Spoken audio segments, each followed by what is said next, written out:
Hey, thanks so much for tuning in. A little bit of a different intro again for you as we continue this vision and values series. It's a really important series that I think if you're new to our church or if you've been around for a long time, it's very valuable. It's core to our church, Kingsway Christian Church in Mount Vernon, Missouri. My name's Ryan, and I am pretty new here. So if you're new, you're not alone. I've been here about 4 months as we're taping this. I'm the worship and discipleship pastor, and I'm just excited to see how these vision and the values are like panning out in our church community. Absolutely. And my name is Trevor. I'm the lead pastor and preaching pastor here, and I was a part of the team that put these together. And so as we're continuing this journey now through the values, I am stoked to see how they continue to show up, and now they are part of our kind of culture and who we are, and I'm excited to continue to pursue them and do that better. And I'll invite you in. If you've been a part of Kingsway for a long time, this is a really fun way for you to get to see that this stuff is working and that it's at work. Of course, things can always be better, but man, it's fun to see that some of this stuff is taking root. And if you're new to Kingsway, this is a beautiful way for you to get a chance to join in and to recognize what we're aiming for and the things that we're pursuing as a church. So I hope that this series will continue to be an encouragement to you and that you'll enjoy it. So thanks so much for tuning in, and enjoy.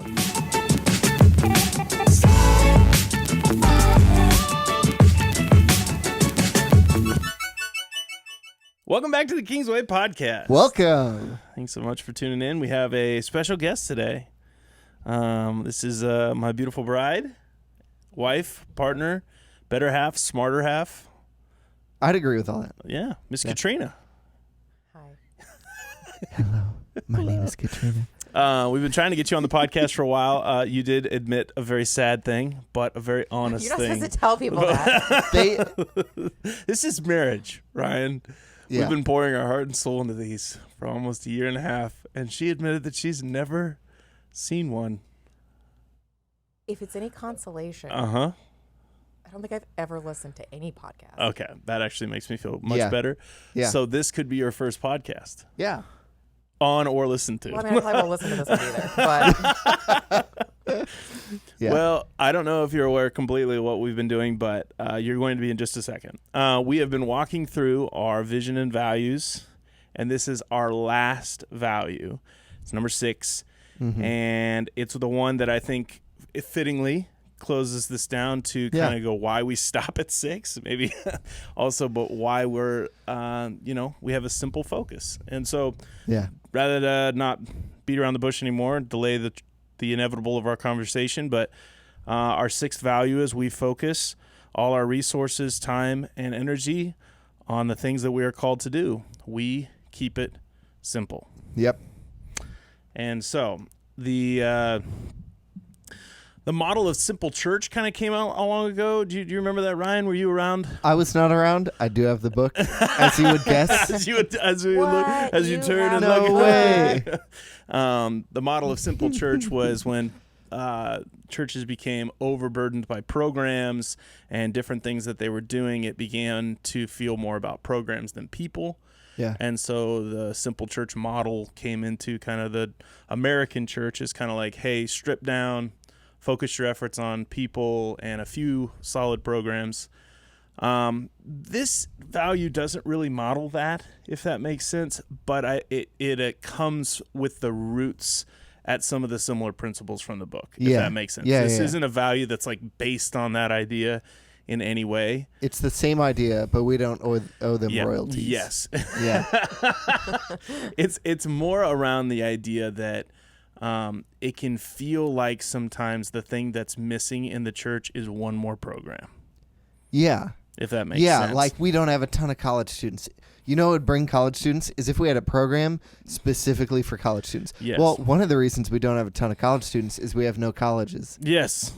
There's colleges 30 miles from us each direction. Yeah. But we're not really the hub of the college. So, but where this really, I think, hits the ground and why I think it's good for Katrina to be in here as part of the conversation is when you recognize that there's a lot you can do, but there's only a certain few things that you yourself or the vision of what you're going for is called to do. Yeah. And so what ends up happening is when a bunch of people come into a room and they just want what they want, it can feel like your job is to make everybody happy and to do everything. But as leaders and as a focus, you have to do what you're called to do. And that is most of the time a much more focused, small thing or a limited things rather than a broad thing. It's the difference between a sniper rifle and a shotgun. Katrina, would you agree with that gun analogy? Sure, yeah. Let me ask you this question. Where do you see this played out the most? Like, take your children's ministry, take even our churches to clarify, in general. so Katrina is Trevor's wife. She is also the children's director. Yep. I'm glad you jumped in because I was really going to stretch that out. So she interacts with the programming that our children's ministry does. And I would say our children's ministry team works as pretty much as a team unit. We have Jesse, who's our part-time youth director, and then John is our full-time children's and youth coordinator, and then John is the family pastor. Is that his title? Yes, because he does birth all the way through high school. Yeah. And then you oversee pieces of that in between that different age groups. Yeah. So using that question as kind of just a launching pad into whatever discussions we want to have, does this value help clarify? Have you seen this values, kind of the way that this is played out in our church? Do you feel that it is something that has kind of been a helpful thing at times? Yeah, I mean, I think, trying to do the programs that we have as well as we can with the limited staff and the limited time that we have is important. I think looking kind of at our area, one of the things we constantly get requests for is like Vacation Bible School, which is great, but there are, I think, so many other Vacation Bible Schools in the area that's always an option for families. And, I think where our hearts and our ministry have kind of poured into is like our children's camp. And we spend a lot of our time and resources really trying to make that event the best that it possibly can be for the most possible kids. And so, when you're talking about pulling resources and pulling time and trying to do, I think, too many of those different things at once, it just prevents you from making one event the best that it can possibly be, as opposed to making multiple events happen, but maybe not having really the resources or the volunteers even just to make those events great. Yeah, I can personally attest to how awesome that kids camp was. I've even told some of my so I went to Bible college like these two did, and so that's a school full of people who want to be ministers. And so they all have seen 100 camps and know like how they think they should be run and whatever, and they all have opinions. And I told a bunch of people, we have a kindergarten through 8th grade camp, and the amount of like deer in the headlight eyes I got from that. But I was able to say like it was actually amazing, and so like intentional and not church camps are great, but it wasn't bogged down by the rules of a local church camp, the grounds and the funding and the whatever they can provide and whatever we did it, and it was so good. And I think that's the whole goal of this is the goal of this value, I should say, is to put us in the driver's seat to do what we're called to do, and not to have to keep up with traditions or the expectations of a number of different things when it comes to programs wise. And why this is so helpful, and what people don't recognize sometimes, if they haven't been behind the scenes, if they haven't volunteered, if they haven't ran an event or done some things that are, I would call, more program oriented, is they don't realize how many people volunteer in multiple areas, how many people are involved in similar events. And so if you're talking about the idea of needing 10 events over the course of the year, I would say 75% of the people that volunteer are going to volunteer 8 out of those 10 events. Like they're going to be. And then if you're going to talk about finances, I would rather do one awesome thing than 3 okay things.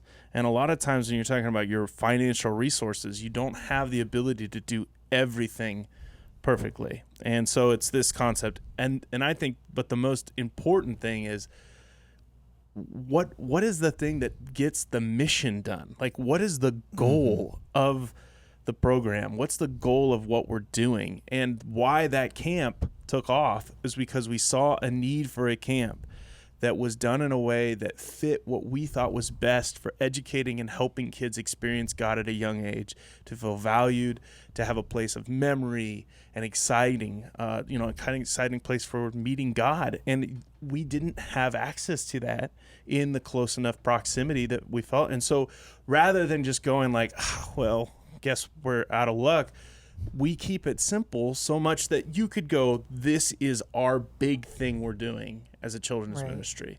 And it took 6 months to pull that camp off. I was in those 6 months. I was in those meetings in January with you guys when you guys were like nailing down stuff for a camp that didn't happen until August.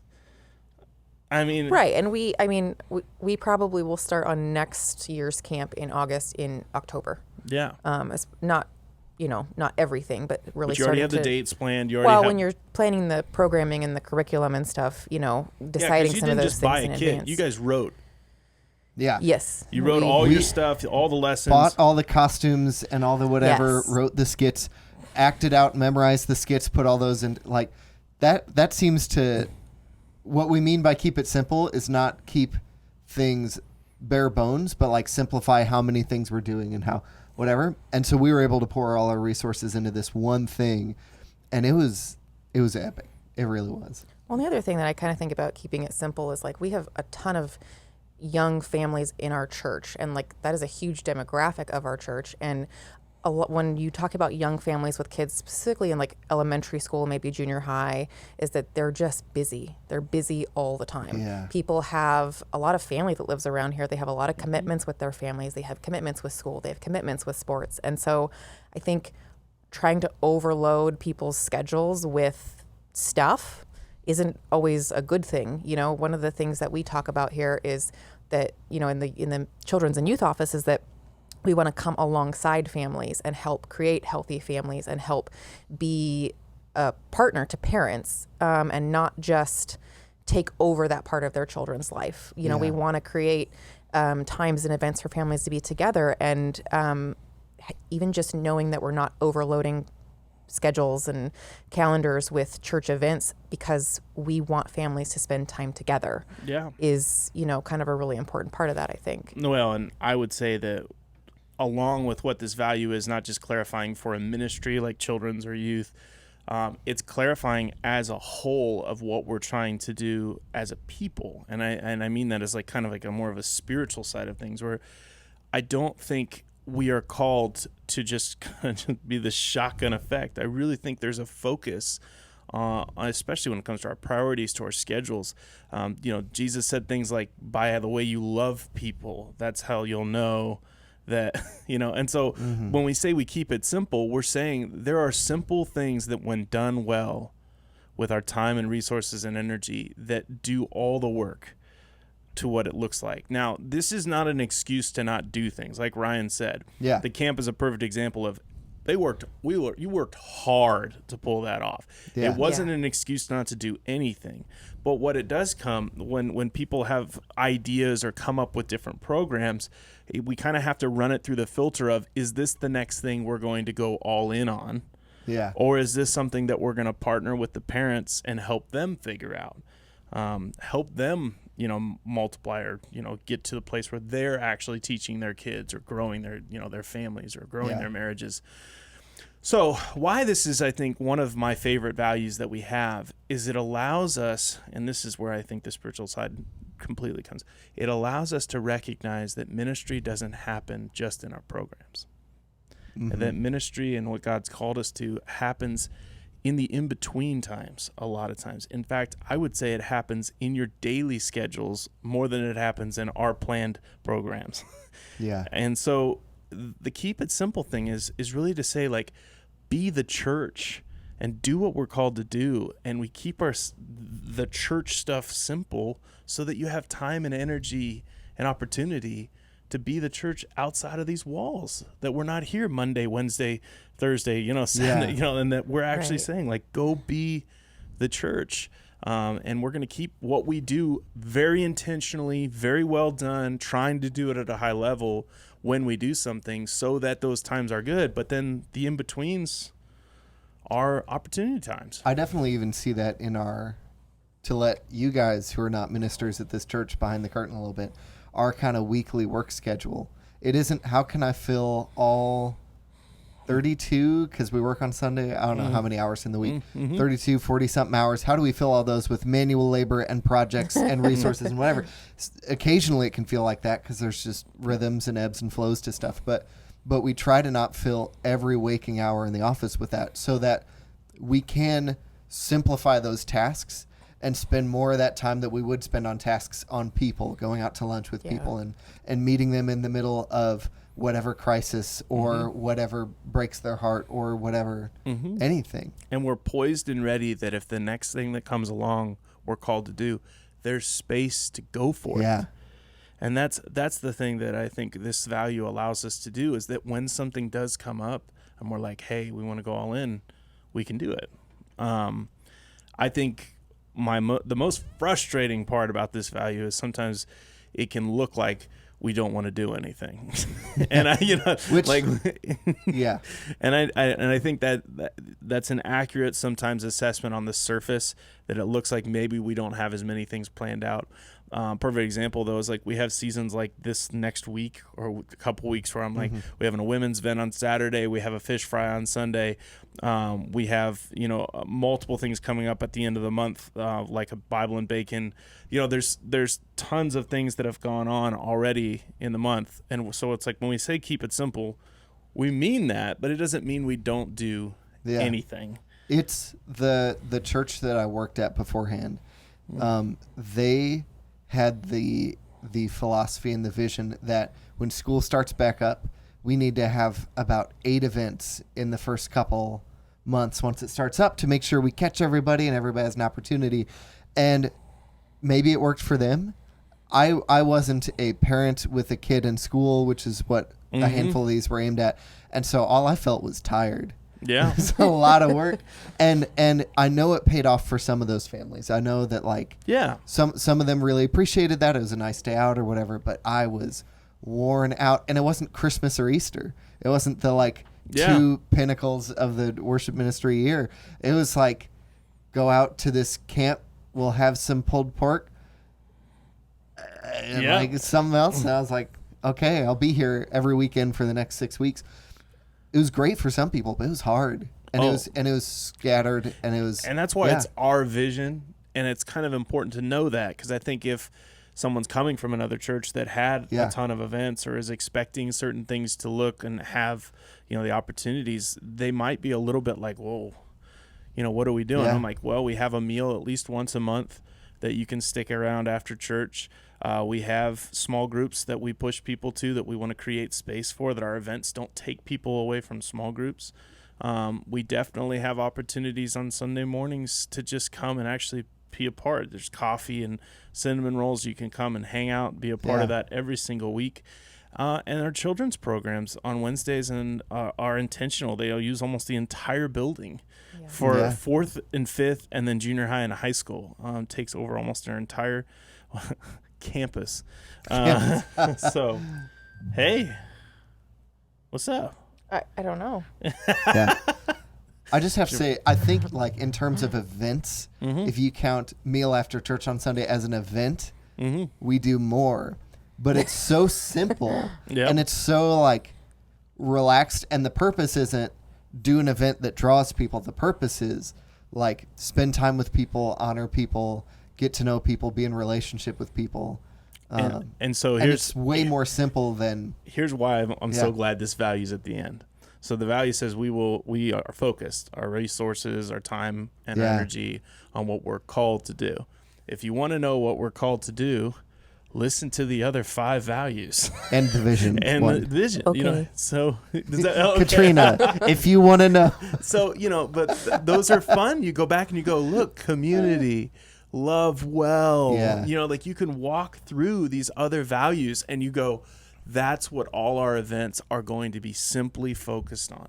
It's these types of things, and creating places for people to connect, to grow, to be ministered to serve. I actually would love to have more events where we serve rather than Yeah. we get something. That's always my favorite thing, is because I think actually serving is the thing that provides, I would say, greater opportunity to see God use you and to see God work through you. Yeah. Closing thoughts as a pastor's wife. How And awesome, children's and ministry children. I director. mean, but as a pastor's wife, but then also just being around the church as much as we are, like, does this value seem to offer, I think, a pace that's sustainable over time?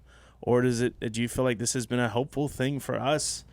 Obviously parenting, and Yeah, we're I in mean, that I stage think of life. personally, like as a family, it's been a large part of the reason that we have stayed at Kingsway for so long, and it's because I know that the church values family and values family time and isn't trying to overcrowd the schedule. And it's not, the kind of place where, if I have to stay home with the kids because we've just done too much, for most events, that's just not a huge deal. And, I also think too, it's just the demographic of where we're at. Like Ryan was saying, a bigger church that's doing more things to kind of try to hit a larger number of people. Maybe that makes sense for a bigger church, but I think for where we're at, it just makes sense to really try to help people prioritize the times where we can hopefully all be together, where we can really catch up as a church. And it doesn't have to be, we can miss this and this and this because there's, 12 things on the schedule in the next 3 months. I think it kind of places value on the things that we do choose to do and that are important. And, I think our kids really enjoy coming to church here. They love coming for the things that we do. And I also feel like we get to be home together as a family a lot, which is important. And I think it's really important for their childhoods and stuff like that. So I agree with you 1,000%. I was going to say all that, but I thought people would believe it more if you said it. well, Yeah. that seems right. I just think sustainability, this creates healthy rhythms where people don't have this oversaturation where they're deeply invested, deeply involved for like a year or two, burn themselves out, and then have to bow out. Yeah. But this creates rhythms, and hopefully where people can serve, attend, be a part of things for years and years and years, and it becomes sustainable. And that's ultimately what this value is there for, is to say this isn't something that we work ourselves into the ground, but we actually set a healthy rhythm to what we're called to do, and we simply do it. Yeah. So, well, this is awesome, and I really appreciate you being a part of the podcast. Yeah. And Thanks. Well, you're welcome. I know that there's plenty more we could say, but we'll just keep this one simple. Yeah. And Look at that. dad joke. And as always, Ryan and I are begging for questions or things that you want to see. We've been doing a lot of serious stuff. We have some fun stuff, hopefully planned in the We have near a fun future. thing next week, an episode on hell. Yes. Yeah. With my brother. It is. I'm It telling is you right kinda now, fun. it's a fun one. There's some neat resources attached to it. You won't want to miss it. And then we're also going to do some fun things going into the fall. I think we have, some silly podcasts, some fun podcasts, kind of mix it up a little bit. Thanks so much for being on this journey. If you've made it this far, you've made it all the way through our vision and values, that's great. And if you're new to the Kingsway family, this is really the guide to kind of knowing how to plug in and be a part of it. And maybe you've been a part of the Kingsway family for a while, and now you know why you fit in so well, or why some things sometimes are tougher to understand, and why we do some of the things we do. But we're glad you're here. But we're really glad you're here. Yeah. And also, hit the subscribe button if you're on YouTube right now, or if you are on Podcast Addict or Apple Podcasts Or Spotify. I didn't even know Podcast Addict was a thing. That's what mine is on Android, Podcast Addict. Android. Well, you can hit the subscribe button there too, and if you're on YouTube, hitting the like, Carol or Lisa would be great. It helps the algorithm. Those two extra. If you're on Spotify or Apple Podcasts, please leave us a review. Yeah. That's how other people find this stuff. But Well, only if it's a good review. But only if it's a good review. No, any review. Please trash us on there. No. Trevor looks better on the audio only version of the podcast. I don't know why. Oh my gosh. Again, thanks so much for tuning in, and hopefully this has been an engaging and an informative thing, and has helped you understand a little better of why we do what we do at Kingsway, and continue to grow, love Jesus more every day, and keep Jesus at the center, because we want to see everyone find full life in Jesus. Yeah. So thanks so much. We'll see you guys later. Have a great and glorious day in the Lord. See ya.